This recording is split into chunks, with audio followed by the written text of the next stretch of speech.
Everyone has cast me as a lesbian my entire career. Yep. It's time that the verticals do too.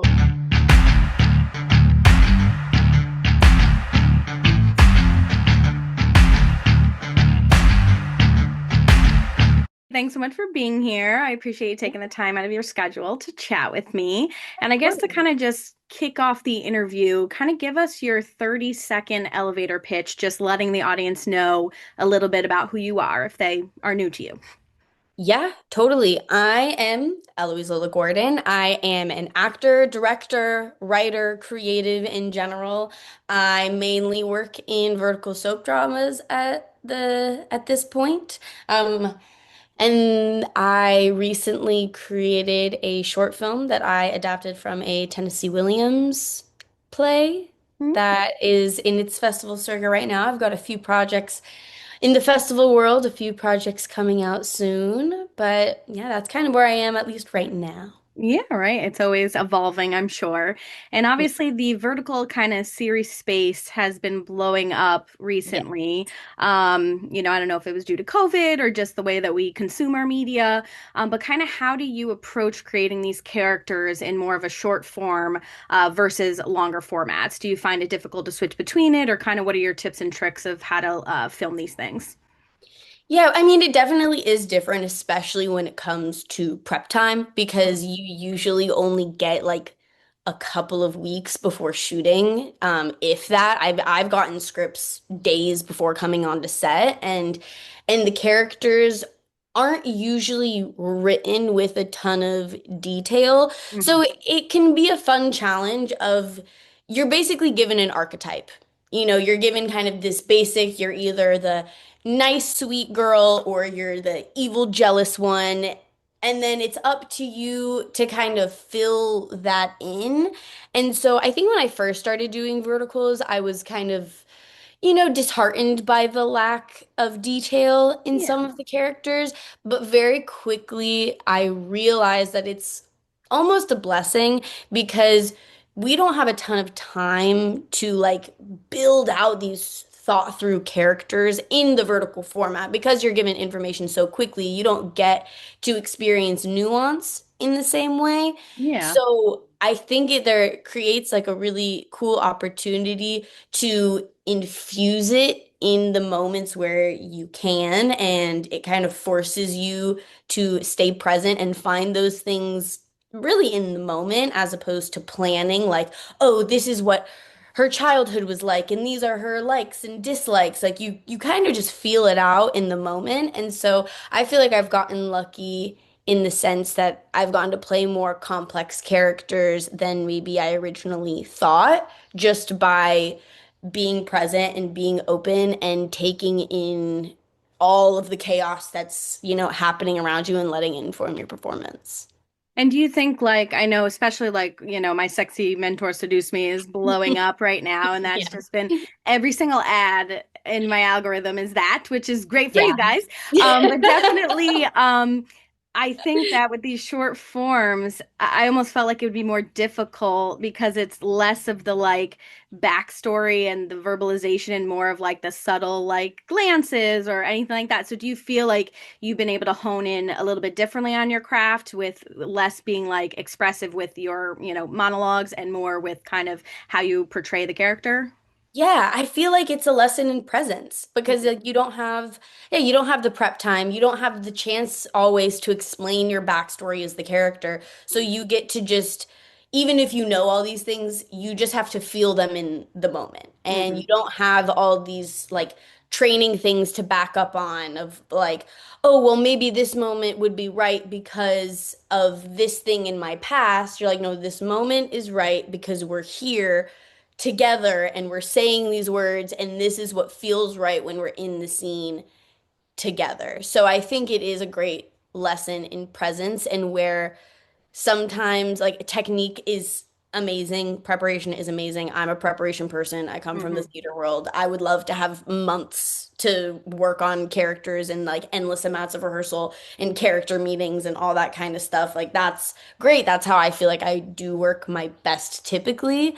But sometimes you can get so in your head when you have all this information that you prepped that you want to make sure all the prep shows through. Hmm. So these verticals in the complete opposite way, it shows you like how much can you do with almost nothing. Like how much can you do when you just show up and you're open and you listen, and there's a lot of magic in that as well, I think. So it's taught me to appreciate both. Right. And I think it does show kind of like the acting ability in the sense that, some of the shorts aren't like as in depth as you'd want like a series to be, or even like a traditional soap opera. Like, obviously they're not the greatest in terms of writing, but I definitely think that what you guys did with it is why it's kind of dominating the charts right now.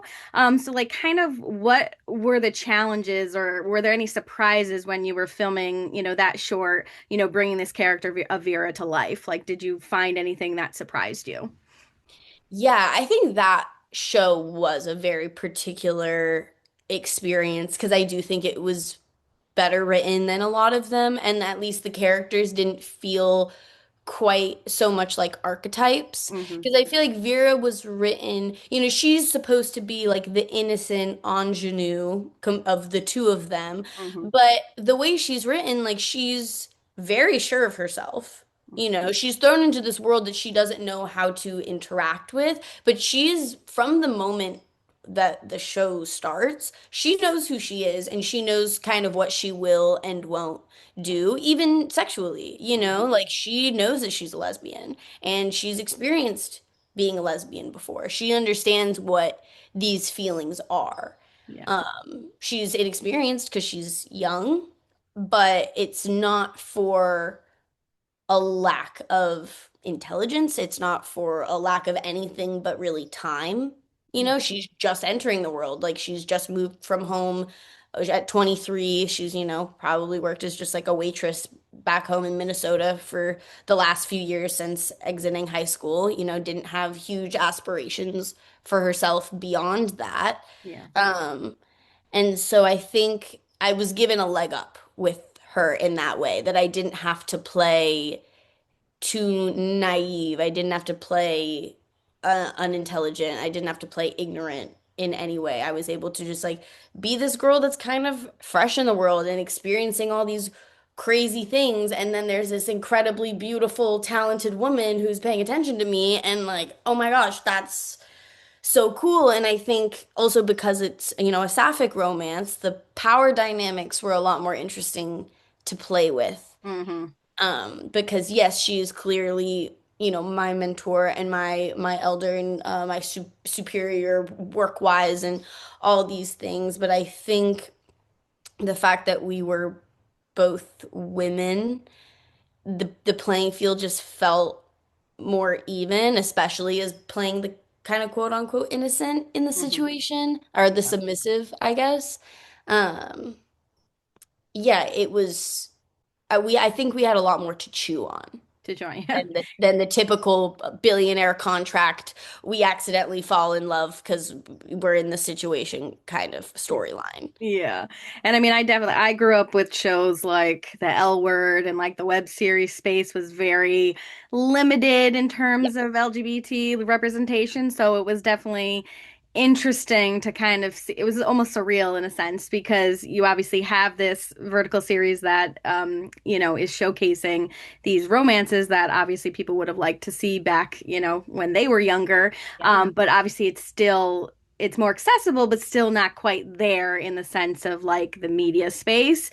So kind of how like has playing queer characters, because obviously you're no stranger to that. How has that been like kind of positioned, how it's important for you to weave this into your like growing portfolio? I think it's become more important as I've done less of it. Yeah. Because I think I always have been cast as queer characters, like my entire career, like ever since I was acting in high school, even. I feel like I've very consistently played, both. And so Yeah. it never really felt like something I needed to comment on. I almost like I didn't think about it as much until I started working in the vertical space, which is so heteronormative, Yeah. like aggressively so, like male masculine, female feminine, no in between, like Yeah. as binary as it gets, truly, like in the most extreme senses of the term. So and I think doing that made me realize how outside of that world I typically have worked. And it's funny, me and Christiane Cruz, she's at Drumbox, she was the writer director of Power Play. And when Hmm. we were doing that, we were talking about, doing lesbian verticals because she knew of my history and she was like, you should do this. And I'm like, yeah, I feel like I should. I feel like I need to help bring Yeah. this into this form because it is such a largely female audience. And I feel like a lot of the fans that I've been contacted by, even before this, were a lot of queer people, you know? And so I always thought it was interesting that it took this long for it to happen. Yeah. But that's why as soon as I got the opportunity, like this was the first audition I got for a lesbian story. That's cool. And I was like, this is mine. You're This like, is yeah, mine. I have to do this. I have to do this. check that off. Unlike everyone else, everyone has cast me as a lesbian my entire career. Yep. It's time that the verticals do too.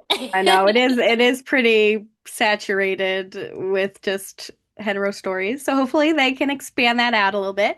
I think Yeah, that and I think we go ahead. we're in a good spot. The last 6 months, I think specifically, starting with like some of the gay ones that like Water Boy Yeah. and Pool Boy, like those the real shorts that came out that did really well, and now they're starting to make them, and You're so now like, we're oh, moving. We're moving. yeah. People are starting to want it. I think Heated Rivalry.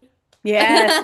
I on it. I It's think that is a huge part to do with it, truly. And it's also, I mean, like that show is very much for everybody. I mean, I would say I identify more as queer. I've had a female partner for the last decade, but definitely my sister is like the most straight person ever. Like she would never like steer outside of her box. And I'm like, hey, I was like, there's this new show, Heated Rivalry. I don't know if it's up your alley, but like just try it and let me know what you think. And after like the first episode, she's like, "Oh my God, I love this so much." And she was like, "I love these characters. I love them together and like all this stuff." And I'm like, it really, you don't have to be queer to like queer Yes. stories, which I think is the issue. But And I think, definitely yeah, that's I think the best thing that's come out of Heated Rivalry is that like you don't have to be queer to enjoy to queer enjoy it. stories. Yeah. And I think because I know so many straight men that have watched it and loved it, and like people that I genuinely never thought would Would hop be on that. Yeah. interesting are interested in watching something like that, or it would like rub up against their masculinity and they love it because it's about the characters. And it's like if you have a good story and you have well-written characters, love is love It's just and love. Yeah. story is story, and it doesn't matter what genitals are involved. And Yep. so I think that's why it's opened up people's minds to be like, oh, so maybe I almost wonder sometimes, I'm like, do you think watching queer content is going to make you queer? I'm Like I sure. sometimes wonder I'm if sure that's people where like probably the think that. fear is. Yeah, and I'm like, you realize you can watch this and enjoy it, and it doesn't have to be you. You Be don't have to something. Yeah. change anything about yourself to enjoy this. And Yep. I think people are starting to let that Connect the sink dots. in. Yeah. Yeah. And so I think the timing of all of it, like I feel very grateful to Heated Rivalry for coming out when it did, because I don't know if our show would have been as successful without it. Like I think people still would have watched it because I think it was done really well, but I think it's kind of hopping onto the train that people that watch that being like, "Oh, this isn't as like kind of isolating as I thought it would be." They're like, "Well, maybe this story will do the same thing." And I think it is, at least from the responses I've been getting. Yeah, no, for sure. And I think that we definitely need to pitch a part two. Um, and what would like for your kind of, what would your continuation of that story look like? We obviously left it open, ended at the end, like hopefully Vera and Birdie get together, reconcile, all that fun stuff. But Yeah. I feel like we need to pitch this and we need to make it happen. And what would that look I like for would love you? it. Yeah. I would love it. I have thought about it. I think like obviously we need to see them. I think it would have to be a situation of like we jump into the future. I Hmm. think we kind of know they get back together at the end, at least like in my mind. Like Vera doesn't show up to the show because Just for fun, she's yeah. not going to go backstage. You know Yeah. what I mean? Um, Yeah. but I think it would be their journey of like, what is it to be in an open relationship, especially with the eyes of the world because of the scandals and everything. And I Mhm. think it would be about them creating their first show. And I think it would be a lot about Vera dealing with the public eye now accepting it because and like now it being her choice because I feel like before it wasn't totally her choice and that's why it was so jarring. And so Yeah. this time she'd be dealing with it as like a willing participant. And I think I mean, I think the story would shift to be a lot more Birdie's perspective of like, what is it to now be an open person? Because she's spent so much of her life hiding and controlled and manicured. And like, I think I let her be a little messy and just like herself. And so, like, Mhm. what is Birdie being herself in a work world look like? Like, what does creating a show together look like and how is the world going to treat her and how is the world going to treat us and how is that going to affect our relationship because now that we don't have to be in secret anymore and we can hold hands in public and we can stand on stage in an interview together and say that we love each other openly like what does that look like? I don't know. I think I'd be interested. Right. I feel like we're just gonna put that out into the world. We need Yes, it please, too. please, We need it please, drama too. Let's shorts. go. Let's go. We need to see where this goes. And then to kind of switch gears a little bit. Obviously Disrobed has been resurrected. Yeah, And you guys are coming out with a feature film in 2027. Is that kind of the timeline? yeah, that's Okay. And obviously it's described as this wacky comedy with a twist, which I'm gonna let you kind of pitch what it is in a second. But just kind of tell us about that project, what how it differs from anything you've done, and you getting the opportunity to kind of revisit it again. totally. I mean, it definitely is. It's different than anything I've ever done, even though it is technically something I have already Yeah. done. And I can't talk too much about it just because of like production things. But what I can say is that it is a nudist comedy. It is a family-friendly nudist comedy. Mm-hmm. Um, Imagine a Meet the Parents, but the whole family's naked. Everyone's naked, yeah. And we're on a nudist resort. So all of our friends, all of our neighbors, everyone in the community is without clothes. Mm, And it's a lot about family dynamics, it's a lot about relationship dynamics, and it's also a lot about, what it is to be a singular human, what it is to be a part of community, and what it is to be a part of society, and kind of understanding where those levels are and where, privacy is included in all of that. mm-hmm. And it's kind of just a study almost on yeah, the way that we interact with our inner world versus our outer world, and Mm, also a celebration of the nudist community as it still stands, which is, a pretty dwindling community at this point. The resorts and bed and breakfasts are getting shut down all the time now because they don't have the same numbers that they used to. yeah. And so I think there's a push to honor the people that still live their lives this way and hopefully encourage some of the younger generation to, you know, Embrace. join in or at least Yeah. feel more comfortable. Like it's not like I wouldn't say it's like a propaganda, like everyone be a nudist now movie. Yeah. It's more about choice. It's more about like, hey, did you know that like you can just be naked in your own house? And if you want to go to the pool and be naked, you can, Mm-hmm. and it's okay. And no one's gonna make you feel ashamed about it, and like bodies are bodies. And if we can I think take away some of the sexual power that like the naked body has, there would probably be more peace in the world, you know? Mm-hmm. We need some of that these days.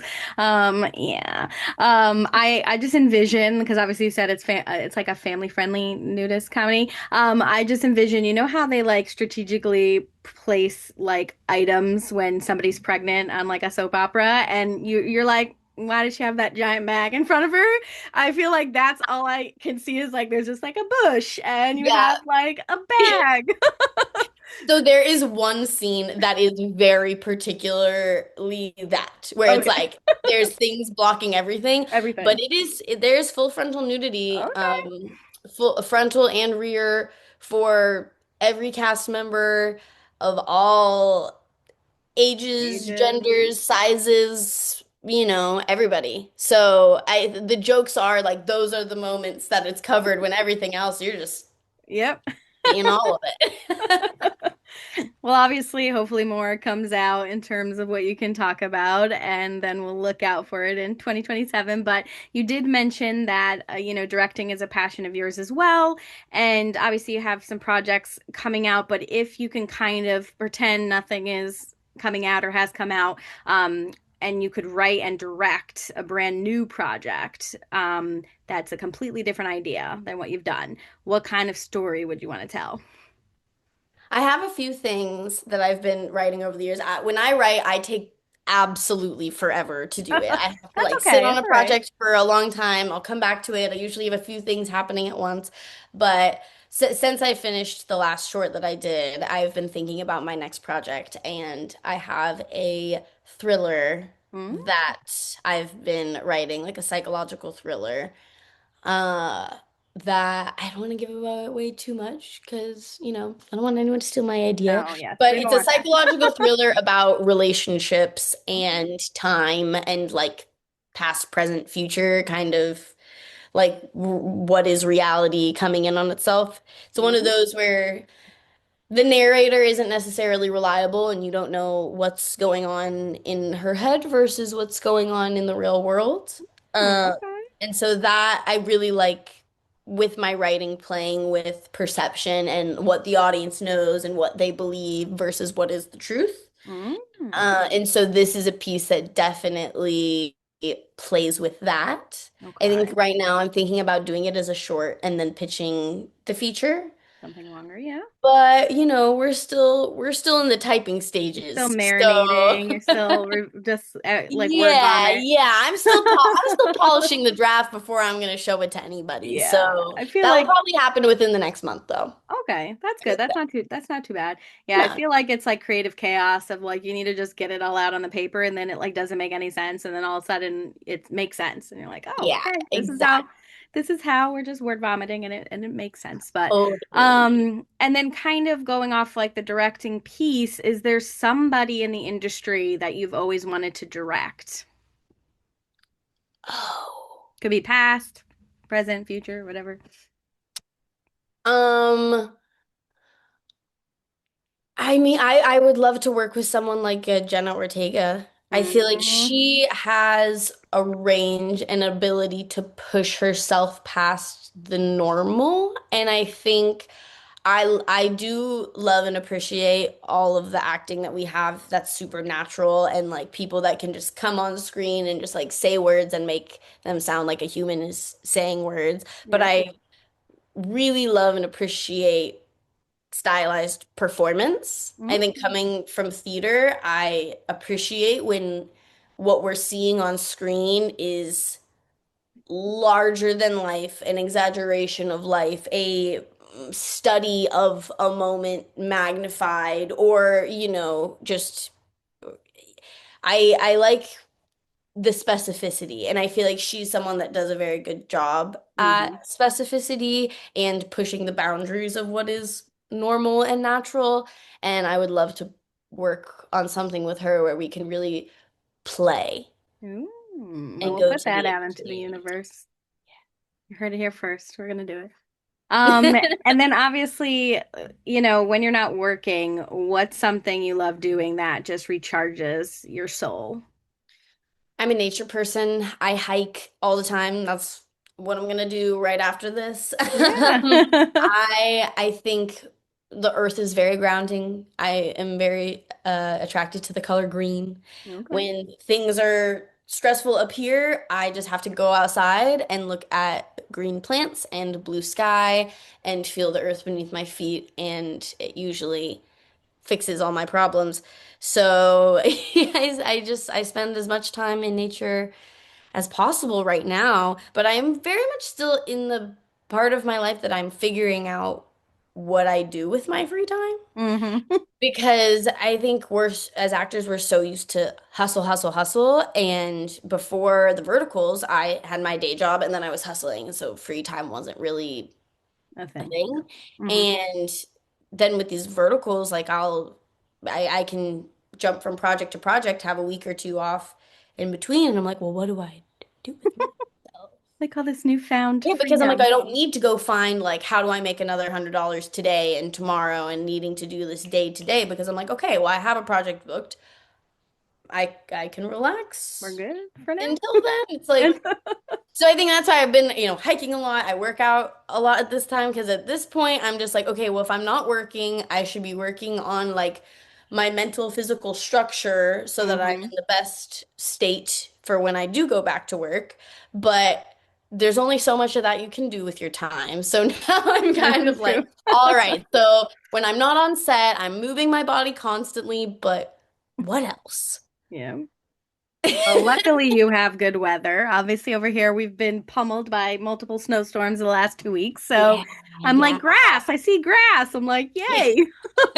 Yeah, I'm sorry. I do not feel envious of you guys over there. Yeah. All my friends in New York are all bundled up and they're like, we can't go outside. And I'm like in my shorts and tank top walking up a hill, like, I'm sweating. You're like, I'm dying. Yeah, I mean, I am a cold, like, I do like the cold. So, but these, like, winter storms have been just kicking my butt. I'm like, I don't want to shovel anymore. This is Yeah, not what I'm made for, but, totally. I I think definitely like to be chilly. I grew up in Colorado and I definitely Okay. took that for granted because I Hmm. think growing up I'm like, oh, we're Colorado, we're the mountains, we get all the snow, you guys don't know what winter is. And then I moved to New York and I was like, okay, well, it's a lot colder here and the snow sucks. At Yep. least in Colorado, it's like you're gonna get a blizzard and you're gonna get a few feet of snow, but then it's gonna be beautiful blue skies the next day. Hmm. And the snow is like pretty flurries that are just like dropping out of the air and creating like pillows on the ground. Whereas New York, it's like you have like ice daggers coming from the sky, And it's turning into all black dirty sheets of and just ice and like built up everywhere, and there's the nowhere to wind just go. blows through you. I'm like, yeah, I remember my first winter in New York feeling incredibly humbled because Yeah. I was like, you guys don't know winter. I didn't know winter. I was spoiled. I thought I did. I did. I was like, I lived in winter wonderland and then I got to winter reality and it was very, very Yeah, different. it's not very pretty in New York City when it snows, that's for sure. But No, it's not. I'm hoping spring is on the horizon. I could deal with Yes. like 63 and sunny. That's my sweet spot. So hopefully we get that. But Yeah. for now, we're still looking at some snow outside, so we'll see how that goes. But I like to add my signature question into all of my interviews. I've asked this question, I think, every single interview I've done since I was 16, so it's been a very long time. Are you ready for it? Yes. Okay. If you were to construct a donut based off of your personality, what kind of donut would it be and what toppings would be on it? Okay. So I'm immediately thinking of this kind of donut I had the other day that was like, like they're when they're a little crunchy on the outside. Like I Hmm. like a donut that is really, really soft and doughy, melty on the inside, but with like a little bit of a harder Okay. shell. And I think that can be me. Like not that hard of a shell, still Like a lots of glaze? icing. Like, is it like Yeah, something like that you can almost like like break yeah, like a little through? bit, just like Okay. it's just like baked. Like there's just almost like a vague crust Like a on cra Okay. it, All like when right. you get like an old fashioned donut, I can get you behind know, it.